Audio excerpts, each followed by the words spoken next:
Good morning. This is Judge Alyssa Perez presiding over the 210th District Court Civil Docket for August 3rd, 2022. All matters being heard today are being heard in accordance with all emergency orders and directives regarding COVID-19. In addition to that, we are streaming all matters live via YouTube for public viewing. Mr. Marufo, would you call our first case, please? Cause number 2021 DCV 2654, Kamala Burton versus Miguel Josefat Albaran and Out West Express LLC. Announcement of council, please. Good morning, Your Honor. Suresh Montezari on behalf of the plaintiff, Ms. Burton. Good morning. Your Honor, we had a hearing with Your Honor 2 weeks ago regarding a motion for continuance. You basically told us the parties to get into an agreement on the discovery control plan. I received a copy from the defense counsel last week. I made some changes, emailed it back to them, asked if it was approved so I could get it filed. Did not hear back, so I followed up again yesterday by an email, did not hear back. And unfortunately, I don't see our opposing counsel in this conference call present. So I have a copy of it on my Zoom. I would be happy to share with you if you're okay with it, so we can go ahead and get it entered. So we don't have to waste your court's time next time for another. Is it signed? Do we have a conform signed copy by everyone? Do you have that? I have a copy signed by them, and I made some changes on the dates. It was only 2 dates on the expert dates. I'd rather to have the dates than marking the box based on the Texas rules, so that way we have no confusions later on. And that's the only changes I made. And I sent it back again with our signature to make sure if that's okay, so we can get it filed. And I just haven't heard back from them. So the notation here, I don't know that it's on the docket, but here on Odyssey says that Mr. Lagau is out of the country.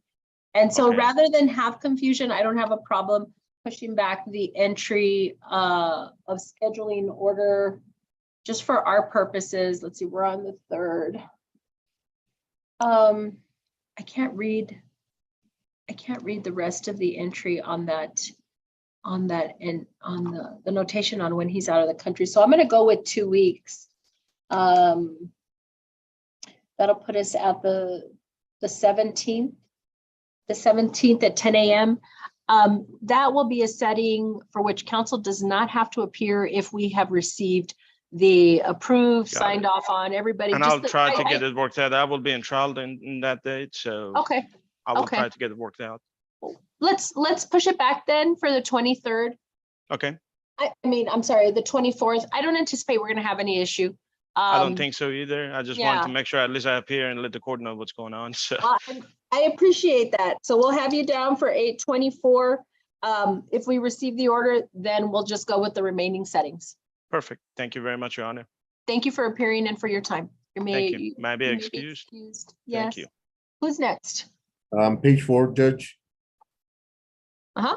In cause number 2021 DCV 2221, Rosalio Chavarria Rubio versus Naomi Sierra and Jasmine Moore. Announcement of council, please. Luis Avila, attorney for the plaintiff, Rosalio Rubio. Good morning, Judge. Can you hear me? I can. I apologize. I'm in a mediation. We're trying to multitask here today. Gabriela Marquez for Miss Naomi Sierra. Also Miss Jasmine Moore, or no, Your Honor. No, Your Honor. So we were having issues with this case, Your Honor, as far as service on Miss Moore.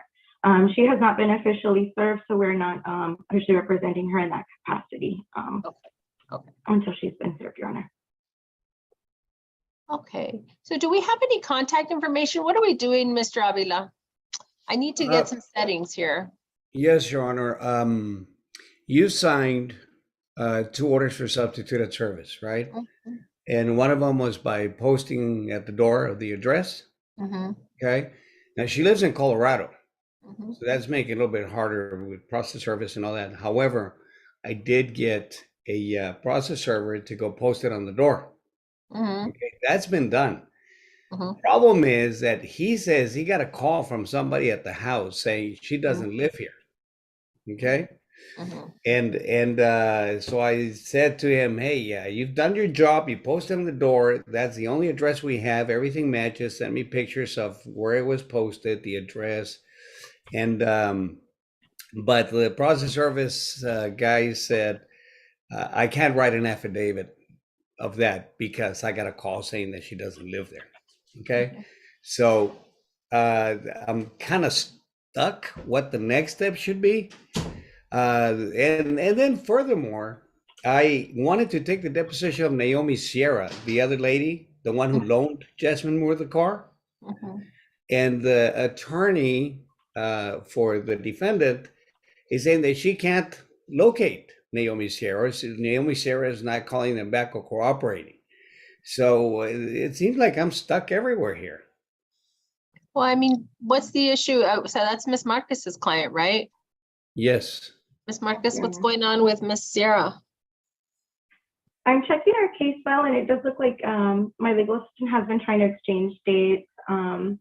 As far as with our client, Miss Sarah, I'm not seeing any like follow-ups on that because it does have dates for exchange. I know we're trying to get a hold of plaintiff. And speaking of the dates, we like to conduct both defendant and plaintiff's deposition on the same day, but we have not heard any follow-up. We did send an email yesterday to counsel as far as indicating my availability to that, and the onus comes on us on following up with Miss Sierra on making her available for that as well. Can I say something, Your Honor? Of course. Okay, I misunderstood. My client will give a deposition. We responded already on a date. Your office has been telling my office that Ms. Sierra can't be located. So the question I have right now, has she been located? Is she ready for a deposition? Okay, so a couple of things here. I'm not sure, Mr. Avila, what other resources, I don't know if you've put an investigator to try and track down better locates on Miss Moore. I'm not sure what the deal is with Miss Sierra, but I'm going to give you all 1 week to give me an update on dates. Okay, so Ms. Marquez, you're not really saying that you don't have contact with your client, but that's what they're telling Mr. Avila. And if that's the holdup, we need to find out. And so you're coming back in 1 week, and Mr. Avila as well on what other attempts we have. I mean, what have you done to try and locate Miss Moore? What has it sounds like you only had one address in Colorado. Is that it? Or have there been other? And I put an investigator, and that's the address that comes back to her. There's no other address. It keeps coming back to her. Honestly, I think she's hiding. And the reason I think I need Miss Sierra's deposition is because obviously she lent her the car, and she knows who she is, and she would know more about her. And just give us some information. That's all that I need the deposition for. Right. I'm not really comfortable keeping this just on status conferences. We were last here in May. We have the substituted service, but that's it. So I'm gonna set a trial date a year out. I need to secure you a date, but we're coming back in 1 week to get an update there. I think, but basically we're going to do a scheduling status conference in 1 week with updates on any new locates on Miss Moore and Miss Marcus, an update on your clients. What I mean by update on clients availability is when we come back next week, I expect both of you to have at least 2 or 3 proposed dates or 1 agreed date for each of those depositions. Okay. The ones that we can do, which is Rubio and Sierra. Your Honor, is it okay if Miss Marcus and I iron this out, and if we do, just send an email to the court saying we got the dips? Oh, no, but you want us to set a date? Okay. I want to see you all next week. Thank you very much. Thank you, Your Honor. If you have any other questions, we can go over them next week. Thank you very much. Thank you. Okay, who's next? In cause number 2021 DCV 3692, the state of Texas, El Paso County Attorney Ana Bernal and Mingua Zhang et al. Announcement of counsel, please. Amy Monsiváis on behalf of the state of Texas. Good morning, Judge Jessica Mendez, attorney at Lino, appointed by the court. Good morning. Good. Oh, Mr. Carmona? I was told to be on, Your Honor, but I thought I was already resolved. Yeah, I think you're done. I Okay. don't think, Well, no? I Oh, did no, file. no. That's right. No, there was a new issue. There was a new issue. Uh-oh. I don't like new issues, Ms. Monsiváis. Okay, I forgot because I was so thinking of all the confusion from last week with things being filed and what order went with what. There was an additional issue by the county attorney that involved. That's okay. Ms. Monsiváis, good morning.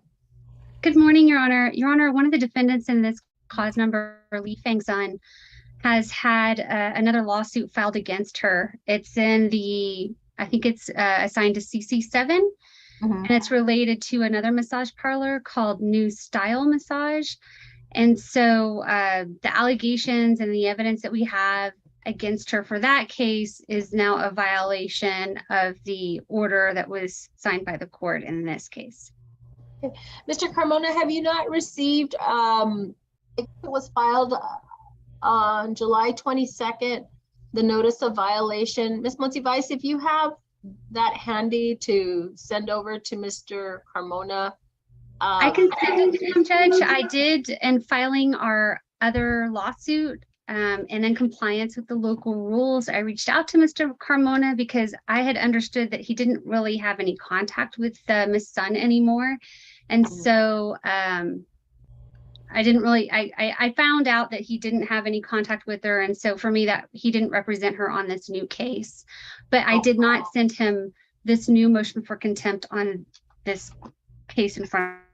I can do that for sure. Okay. So is that right, Omar? You're not on the new CC7 case? Right, Your Honor. And Does she have an attorney there? Amy? I'm not aware of one. We have a hearing on Friday, Judge, and we've been unable to locate her. We've been unable to serve her with the new lawsuit. And so we're probably going to do a motion to serve by publication. And I don't know, honestly, Judge, this is the first time we've had to do this in one of these cases. So I don't know if I need to do the same thing for the motion for contempt in this case. So I thought when we were here last time, but I might not have said it because we kind of got bogged down in the default portion of it, was that this was supposed to be also set on that notice of contempt. And so because we're kind of just putting everything together, I just assumed set it out for at least a week on that notice to give Mr. Carmona an opportunity to look at it. But Mr. Carmona, I mean. I have had no contact with them, Judge, and that was the basis for the initial problem that we had, is that once this case came about, a lot of the defendants kind of just spread. I don't know where they went. We've lost contact. I can tell you that there's potential criminal liability on some of these defendants, and we haven't. And they know it too. So it's not like they don't know it. So I'm only assuming that's why contact has been difficult.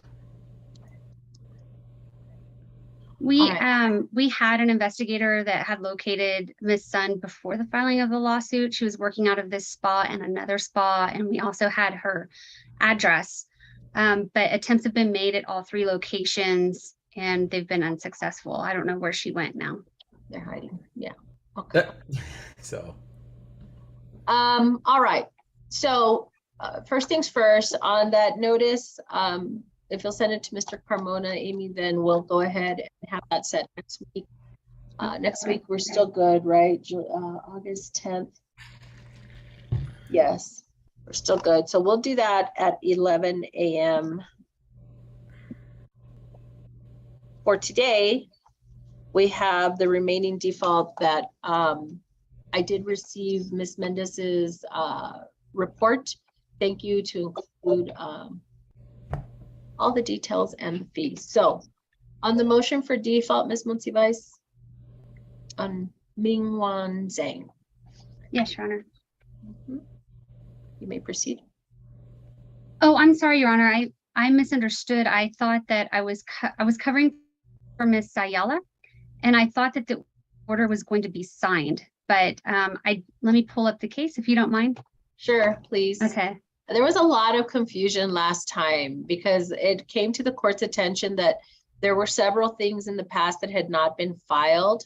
And so when I started looking at Odyssey and trying to conform orders that had been emailed to the court with motions, there were no motions in Odyssey. And I said, well, wait a minute. We need to kind of wrap things, look over everything, file anything that needs to be filed. I think I did recall one of the initial, the initial TRO and the application was hand delivered because I think it was quite bulky. And so, but I never went back to see that it was filed in Odyssey. And so, yeah, I had quite a few concerns. I'm so sorry, Judge. I was unaware that there were things not filed in this. I thought it was all handled. So let me look this up really quick. I'm sorry for the delay. No worries. If you'd like, I don't know if someone other than the criminal case, Mr. Marufo, is good to go, like something we can, I see Mr. Gutierrez is there. That's probably something we can handle quickly. Maybe Yes. just give them about 5-10 minutes to square That'd be things great. away. Yeah, okay. We'll come right back to you. I know you've been waiting. Ms. Mendez, I know you've been waiting patiently every time. Thank you. Sorry. Judge, it's All right, okay. thanks. Thanks, guys. Okay, let's go to the, I guess, Mr. Gutierrez's case. Cause number 2021 DCV 3834 Wells Fargo Bank NA versus Angel N. Herrera, announcement of council. Mr. Gutierrez, you there? Good morning, Your Honor. Good morning. Sorry. So the big question, set for status, did we get notice sent out to Angel Herrera, or is there anyone here on behalf of Angel Herrera or Angel Herrera? No. So, Your Honor, I guess in reference to the last hearing, we did verify that we sent it, but in terms of anything further from the post office, because I guess we reset this 2 weeks ago because the post office, it went into Wonderland after the certified mail was sent. So it was sent from around Dallas to El Paso, and then the postal tracking kind of just says it to final destination, and that was on June 28th. So it was sent, but that along with first class mail as well, the hearing notice from last time, and that's why it was reset 2 weeks ago. Right, so did you send a new notice or did you follow up to find out? I mean, has the status changed? Did they receive notice of the hearing? All I know is that the notice was sent then. We didn't send notice that I'm aware of today's hearing. Okay, So- oh, here's what we're gonna do. We're gonna reset it for 30 days for the default hearing. I will not hear it unless I have proof from you all that notice has been provided. So you get a return card, something, because I think that's all we were pending. I'm also setting it for DWAP on that 30 days. So both default or DWAP. Understood, Your Honor. All right, thank you very much. Goodbye. Thank you, Your Honor. Who's next? Before we get to, That's all we had. Ms. Obak was here on a cause number ending in 2417, but she filed the order of scheduling order.